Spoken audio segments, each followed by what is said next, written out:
रहे हैं जी बिजनेस और स्टॉक्स हेल्पलाइन जारी है। चलते हैं समीर के पास जो विजयवाड़ा से हमको फोन कर रहे हैं। Sameer, good morning. Good morning sir. क्या सवाल है आपका आज? मेरे पास भारत सीट है sir, 520 share at the rate of 43। काफी अच्छा खासा मुनाफा हो गया। होल्ड या एग्जिट? आप कब तक रुक सकते हैं इसमें? आई थिंक आई गेस 1-1.5 साल और कोई प्रॉब्लम तो नहीं है इसे रुकने में। 4 गुना गेन तो हो गया आपको। हेलो शाहीना, ये 4 टाइम्स तो बढ़ चुका है इनकी जो खरीद थी। 43 में ली थी इन्होंने, आज आई थिंक काफी वीक है ये शेयर, 6% डाउन। तभी कुछ कंसर्न है इनको, पता करना चाहते हैं। वैसे रुक सकते हैं, लेकिन ये कंपनी आपको अच्छी लगती है भारत सीड्स? मेरे हिसाब से यहाँ से ये लेवल से अभी होल्ड करना चाहिए उनको। यहाँ से 190 का मेरे हिसाब से हो सकता है इनका वापस, मतलब ये स्टॉक प्राइस नंबर्स अच्छे आना चाहिए। और क्वार्टर के जैसे हमने लास्ट क्वार्टर में देखा, गुड नंबर्स, 160% इंक्रीज इन उनका जो प्रॉफिटेबिलिटी था। और अभी मेरे हिसाब से सेकेंड क्वार्टर के भी नंबर्स अच्छा आना चाहिए। वैल्यूएशन भी काफी डिसेंट है, it is less than 1 time sales. तो अभी होल्ड कीजिए, 190 का टारगेट लगाइए। इस बीच विजय हमारे साथ मथुरा से मौजूद हैं, उनसे बात करते हैं। विजय, मॉर्निंग टू यू। पूछिए अपना सवाल। हाँ सर, मेरे पास बजाज फाइनेंस है 1344 के प्राइस पे 100 क्वांटिटी। ओके, तो सर मुझे और ऐड करना है, तो मैं अभी ऐड करूं या कुछ बॉटम का वेट करूं? ओके, 1344 पर बजाज फाइनेंस इन्होंने लिए हैं। शाहीना, इस लेवल पर ऐड करें, थोड़ा रुकें, बिकॉज चला तो अच्छा खासा है ये काउंटर। मेरे हिसाब से ऐड कर सकते हैं, बट होपफुली थोड़ा डिप्स पे ऐड करें, क्योंकि it's a non stop one way upside. But उनका जो फंड रेजिंग प्रोग्राम है वो बहुत सक्सेसफुल हो चुका है, तो उस हिसाब से तो ग्रोथ और भी अच्छी आनी चाहिए। It's already showing very good growth, तो उस हिसाब से। और उनका AUM भी अच्छा बढ़ रहा है, 45-50,000 करोड़ के क्लोज है वो अभी। तो उस हिसाब से आई थिंक ओवरऑल अच्छा कंपनी है, वो बने रहना चाहिए इसमें। चलिए, एक SMS भी आया हमको लखनऊ से, अविनाश का ये मैसेज आया हमको। इलाहाबाद बैंक के शेयर्स हैं इनके पास, 500 शेयर्स हैं, लगभग 70 रुपए में खरीदे इन्होंने। रुचित, इलाहाबाद बैंक? फिलहाल तो देखें तो सभी PSU बैंक्स में पिछले 2-3 महीने में काफ़ी एक अंडर परफॉर्मर रहा है, अंडर परफॉर्मेंस हमने देखा है। और उसी में से इलाहाबाद बैंक भी है, जिन्होंने रिसेंटली 2 महीने में काफ़ी अंडर परफॉर्मेंस मिड कैप क्षेत्र में दिखाया है। फिलहाल ये स्टॉक में अप ट्रेंड की कोई साइंस नहीं है। 71-72 के बीच में एक रेजिस्टेंस भी है इस स्टॉक को। और पोजिशनली भी देखें तो आई थिंक एक PSU बैंकिंग स्पेस में जो लार्ज कैप स्पेस है, जैसे स्टेट बैंक ऑफ इंडिया जैसे, उन्होंने पूरे अपमूव में एक लीडरशिप भी दिखाई और आउट परफॉर्मेंस भी दिखाया है। तो मेरे हिसाब से ये स्टॉक में से एक बार इनको एग्जिट ले लेना चाहिए और इनके पोर्टफोलियो में स्टेट बैंक ऑफ इंडिया में खरीदारी करनी चाहिए। तो ये काफ़ी अच्छा शिफ्ट रहेगा। कोई भी अपमूव PSU बैंक्स में अगर आता भी है आने वाले 6-8 महीने में, तो लीडरशिप और आउट परफॉर्मेंस दोनों ही SBI में ज़्यादा रहेगी।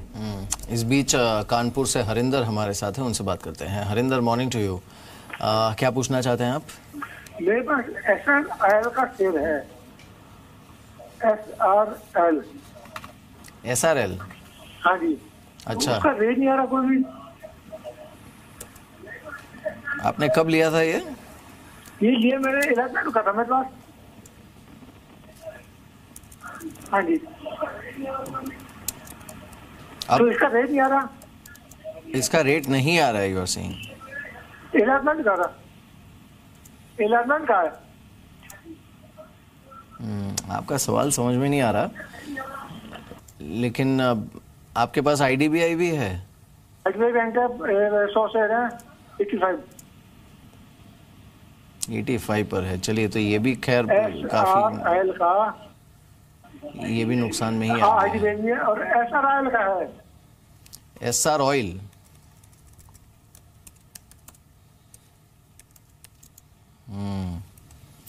खैर चलिए, IDBI बैंक पर शाहीना व्यू क्या है आपका इस समय?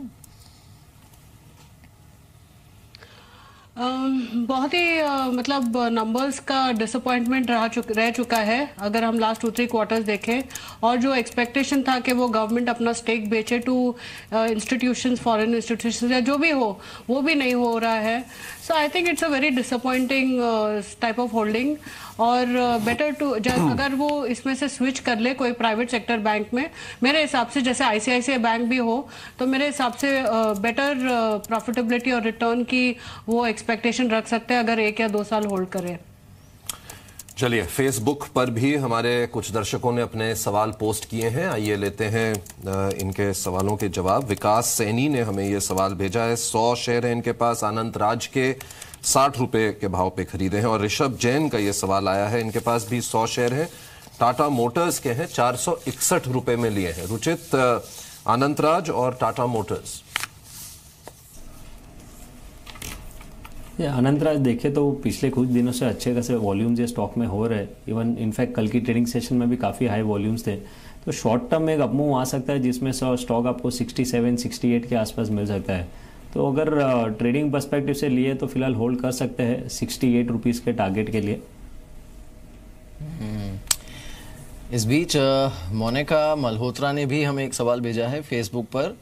पावर ग्रिड पर यह सवाल है, 200 रुपये पर इन्होंने पावर ग्रिड खरीदा हुआ है। अतानु दास ने एक सवाल भेजा है बॉम्बे डाइंग पर। इन्होंने बॉम्बे डाइंग खरीदे हुए हैं 141 पर, तो इन्हें मुनाफा हो रहा है बॉम्बे डाइंग में। 141 की इनकी खरीद है मिस्टर दास की, और मोनिका ने पावर ग्रिड खरीदे हैं 200 रुपये में। शाहिना, दोनों पर क्या व्यू है आपका? मेरे दोनों पे पॉजिटिव व्यू है। ये लेवल्स पे मैं दोनों स्टॉक्स अभी भी और ऐड कर सकती हूँ। बेसिकली बॉम्बे डाइंग पे उनके बहुत अच्छे 2 होल्डिंग्स है, land parcel clear title holdings है। यहाँ पे बहुत वैल्यू अनलॉक होगा 2018-2019 में। और पावर ग्रिड मेरा पॉजिटिव है क्योंकि यहाँ से मेरे हिसाब से 250 आराम से जा सकता है बेस्ड ऑन उनका जो कैपेसिटी एक्सपेंशन है, उसके ऊपर उसके जो रिटर्न्स आते हैं वो प्रॉफिटेबिलिटी में T&D सेक्टर बहुत अच्छा चल रहा है। तो उस से आई थिंक दोनों यहां से अभी भी होल्ड करना चाहिए। चलिए, कुमार आहूजा का सवाल है जस्ट डायल पर। 50 शेयर हैं इनके पास, 385 में लिए इन्होंने। और कौशल पांडे के पास बॉश के शेयर्स हैं। शाहिना, जस्ट डायल और बॉश, ये दोनों स्टॉक्स पे भी अभी मेरी होल्ड ही रिकमेंडेशन रहेगी। जस्ट डायल में एक बहुत बड़ा इन्वेस्टर ने अभी एंट्री किया है। मेरे हिसाब से थोड़ा बहुत कंसोलिडेट होने के बाद डेफिनेटली यहाँ से वैल्यूएशन के हिसाब से अभी अच्छा लग रहा है, तो होल्ड करना चाहिए। बॉश एक्सपेंसिव स्टॉक है, थोड़े इश्यूज थे, प्रॉब्लम्स थे, बट मेरे हिसाब से कंपनी फंडामेंटली बहुत स्ट्रांग है, बैलेंस शीट बहुत स्ट्रांग है, तो यहाँ से वो रिकवर करके फिर से एक अपमूव में आ सकती है जैसे जैसे ऑटो सेक्टर के डिमांड और नंबर्स, वॉल्यूम नंबर्स बढ़ते हैं। तो दोनों स्टॉक्स पे होल्ड रहेगा अभी। इस बीच संजय ने हमें एक सवाल भेजा है फेसबुक पर, और डी लिंक पर 118 की इनकी खरीद है डी लिंक की। और साथ ही विभूति ने हमें एक सवाल भेजा है नेटको फार्मा पर। इनके पास 733 रुपये पर नेटको फार्मा के स्टॉक्स हैं। इन दोनों पर रुचित क्या सलाह होगी आपकी? फिलहाल तो दोनों ही स्टॉक्स के ट्रेंड डाउन है। देखे तो डी लिंक में देखे तो पिछले कुछ दिनों में काफ़ी अच्छी सेलिंग भी हमने देखने मिली है, जहाँ से जनवरी महीने से मिड कैप्स और स्मॉल कैप स्पेस ने इतना अच्छा अपमूव दिया है। ये स्टॉक एक क्लियर अंडर परफॉर्मर रहा है, तो ये स्टॉक में से एग्जिट करने की सलाह रहेगी। और इवन फार्मा स्पेस में से नेटको फार्मा देखेंगे तो पिछले कुछ दिनों में एक अच्छी खासी सेलिंग ये स्टॉक में आई थी। एक पुल बैक मूव आ सकता है नियर टर्म में, जिसमें स्टॉक 750-760 के लेवल्स हमें अगर देखने मिल सकते हैं। पर लेकिन मेरी सलाह रहेगी कि 750-760 अब जो अगर आता है तो नेटको फार्मा से भी एग्जिट लेवे। और इसी स्पेस में औरोबिंदो फार्मा एक अच्छा खासा आउट परफॉर्मर रहा है, अच्छे खासे वॉल्यूम से पिछले 1-1.5 महीने में ये स्टॉक में अपमूव्स देखने मिले हैं। तो नेटको फार्मा से एग्जिट करके औरोबिंदो फार्मा में शिफ्ट कर लें। जी चलिए रुचित, शुक्रिया हमारे साथ इस बातचीत में शामिल होने के लिए। Thanks for joining us. Shahina, आपका भी शुक्रिया हमारे साथ इस बातचीत में शामिल होने के लिए। तो रोज़ आप 10 बजे हमारे साथ स्टॉक्स हेल्पलाइन में जुड़कर अपने सवाल पूछ सकते हैं। फिलहाल स्टॉक्स हेल्पलाइन को यहीं ख़त्म करते हैं, लेकिन ब्रेक के बाद आप देख सकते हैं कॉर्पोरेट रडार और साथ ही सीएम कन्वेंशन से हमारी खास कवरेज। नमस्कार।